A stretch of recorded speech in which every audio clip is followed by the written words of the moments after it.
আগামী অর্থ বছরে বাজেট সাজাতে ব্যস্ত সরকার। ঢাকার আবেদন আমলে নিয়ে জাতিসংঘ আর সময় না পেছালে আগামী অর্থ বছরের প্রথমার্ধেই স্বল্পোন্নত দেশ থেকে উন্নয়নশীলের চূড়ান্ত স্বীকৃতি পাবে বাংলাদেশ।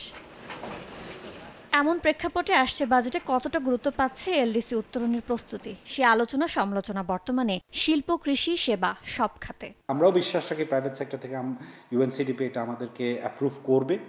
তো 3 বছরের মধ্যে আমাদের টাইম লাইনে যেই সামনে এগিয়ে যাওয়াটা আমাদের সময় মতো করতে পারেনি, এটা আমাদেরকেও কিন্তু প্রাইভেট সেক্টর পাবলিক সেক্টর মিলে কিন্তু এটা কাজ করে ফেলতে হবে। সক্ষমতা উন্নয়নের জন্য অনেক দেরি হয়ে গেছে আমাদের, এগুলো আরো 4-5 বছর আগে কাজ শুরু হওয়া উচিত ছিল, হয়নি। যে 13টি বিষয়কে অগ্রাধিকার দিয়ে বাজেট সাজাচ্ছে সরকার, সেখানে এখন পর্যন্ত নেই এলডিসি উত্তরণ। এমন দাবি করে রফতানি বাজারে শুল্ক সুবিধা হারানো সহ নতুন নতুন সব চ্যালেঞ্জ মোকাবেলায় আলাদা রোডম্যাপ রাখার দাবি ব্যবসায়ীদের। অনেকগুলো রেগুলেটরি রিফর্মের ব্যাপার আছে, অনেক কিছু চেঞ্জ করতে হবে আসলে, কিন্তু সেই চেঞ্জগুলো আমরা আসলে করতে পারিনি।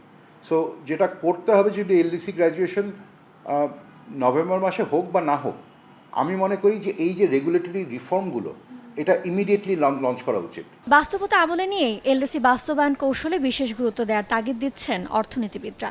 এই বাজেট থেকেই শুরু করতে হবে, এক বাজেটে হবে না, এগুলো একটা ধারাবাহিক কয়েক বছরের বিষয়। একেবারে সুনির্দিষ্ট কৌশল যে এলডিসি গ্র্যাজুয়েশনের পরে কি ধরনের সক্ষমতার অভাবে আমরা ভুগবো এবং সেই সক্ষমতার গ্যাপগুলো কি, সেগুলোর সক্ষমতা বাড়াতে কি লাগবে, সেগুলোর জন্য সরকারের ভূমিকা কি, প্রাইভেট সেক্টরের ভূমিকা কি, এই ধরনের খুব স্পষ্ট সুনির্দিষ্ট কৌশল আমি দেখিনি এখনো। এইখান থেকে যদি উত্তরণ করি, তাহলে আমাদের যে প্রস্তুতিটার দরকার আছে সেই প্রস্তুতিটা বাস্তবায়নে আমরা পিছিয়ে আছি।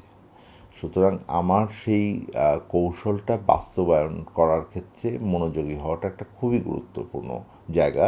এটাতে আমাদের পিছিয়ে দেওয়া হোক বা না হোক। 2024 সালে এলডিসি থেকে চূড়ান্ত উত্তরণের সুপারিশ করেছিল জাতিসংঘের committee for development policy CDP. তবে করোনার কারণে প্রস্তুতির জন্য 2 বছর সময় বাড়িয়ে দেয় সংস্থাটি। ইয়ানুর শিফাত, সময় সংবাদ, ঢাকা। ঈদ লাগছে মনে, খুশির জোয়ার সবখানে, ঈদ লাগছে মনে।